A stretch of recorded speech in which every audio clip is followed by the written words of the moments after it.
20 school days objects from the classrooms and hallways of the 50s, 60s, and 70s. How many do you remember? Keep score and comment your total below. Let's play. Question 1. Every classroom had one of these at the front. What is it?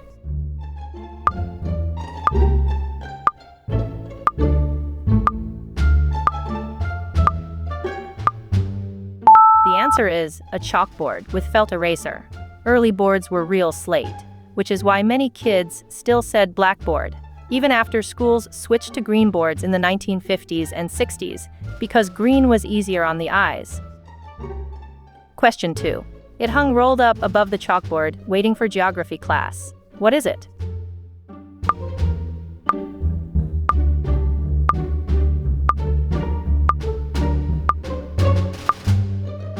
The answer is a pull-down wall map. Geography began with a signature sound, the teacher tugging the map down with a snap. Let go carelessly and it rolled itself back up with a bang that woke the whole room. Question 3. What is this spinning object found in almost every classroom?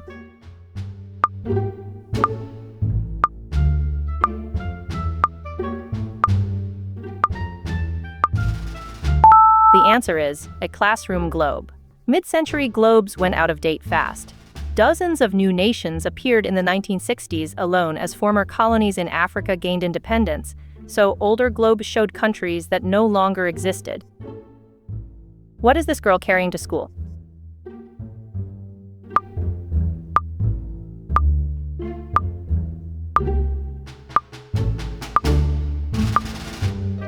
A metal lunchbox. Metal lunchboxes came with a matching vacuum bottle clipped inside the lid, and by the 1960s the sides were printed with cartoon and television characters that kids traded and argued over. Question 5. What is this wooden measuring tool every student owned?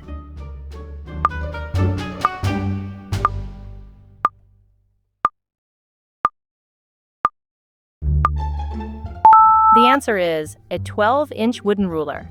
Many school rulers had a thin brass or steel edge set into the wood. It was there so ink pens could draw a straight line without the wood fraying the mark. Question 6. Teachers cranked out worksheets on this machine. What is it?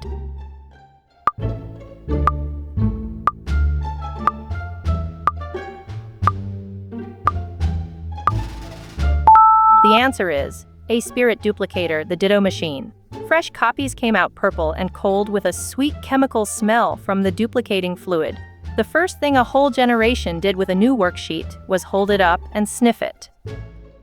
Question 7. When the lights went off, this machine came out. What is it?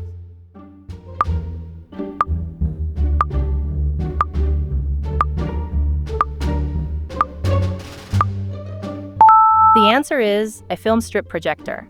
Film strips came with a record or cassette that played a BP when it was time to advance the frame, and being picked to turn the knob was a genuine classroom honor. Question 8. Teachers wrote on clear sheets and it appeared on the wall. What is this machine?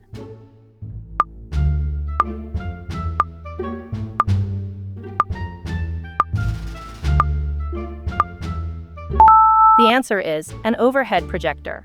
Overhead projectors were first used for military training in World War II before spreading to classrooms, where they let teachers face the class while writing. Question 9. Before computers, you found a library book using this. What is it?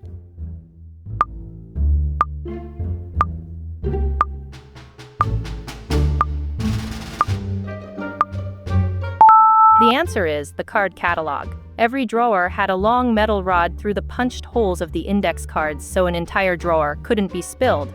Librarians unlocked the rod to add new cards. Question 10. High schoolers did math with this before calculators. What is it?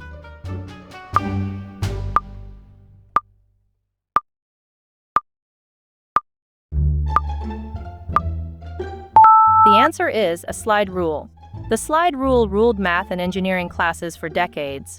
Then pocket calculators arrived in the mid-1970s and made it obsolete almost overnight.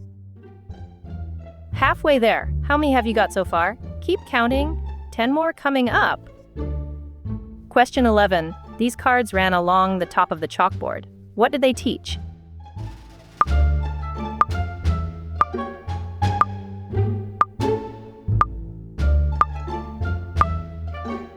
answer is cursive handwriting, penmanship cards. Generations of American students learned loops and slants from alphabet cards, like these, drilling penmanship with rhythmic whole arm exercises. Good handwriting was graded like any other subject. Question 12. What arrived in these little containers every morning?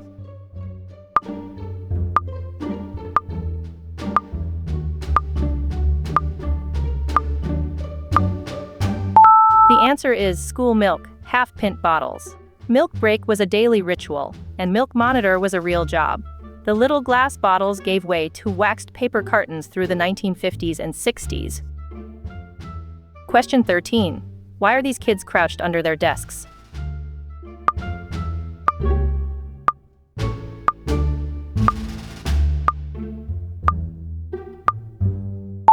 The answer is a duck and cover drill.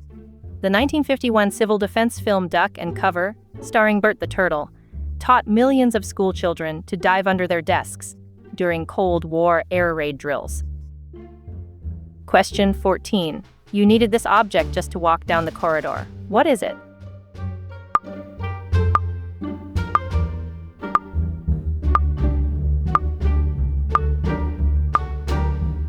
The answer is a hall pass. Hall passes were often deliberately huge, a big wooden block or paddle-sized board, so students couldn't pocket them or forget to bring them back. What did kids line up at the classroom wall to use?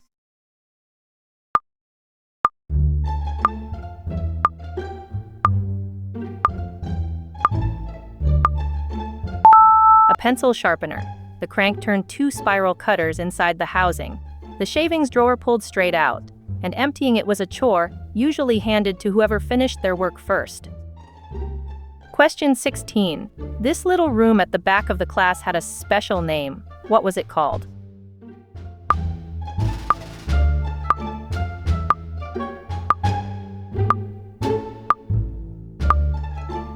The answer is the cloakroom. The cloakroom held coats, boots, and lunch pails, and in many schools it doubled as the spot where misbehaving students were sent to stand. Question 17. Before electric bells, this object ended recess. What is it?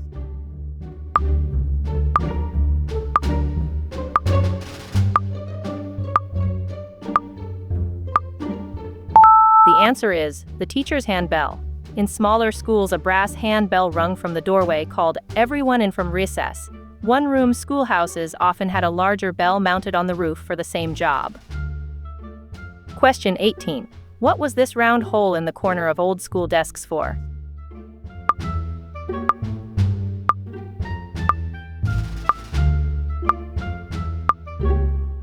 The answer is an inkwell for dip pens. Desks were built with inkwell holes because students wrote with dip pens, and even after ballpoints became affordable in the 1950s, the ink-stained desks with their mystery holes stayed in classrooms for decades. Question 19. Classmates passed this little book around on the last day of school. What is it?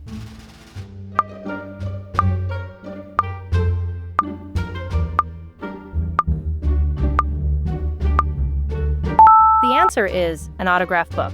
Before every school had yearbooks, kids collected classmates' signatures and corny rhymes, too good to be forgotten, in little autograph books at the end of the year. Question 20. This heavy, hot machine could project a real book page onto the wall. What is it?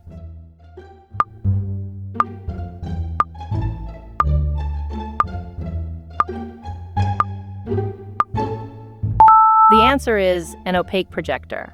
Unlike the overhead, the opaque projector used a very bright lamp and mirrors to project actual pages and photos. No transparency needed, which is why it ran hot enough to singe the page if the teacher lingered. Score time! So, how many did you get? Find your score and comment it below. So, how did you do? Comment your score below. And if you enjoyed this trip down memory lane, subscribe and hit the bell so you never miss a new quiz. See you in the next one.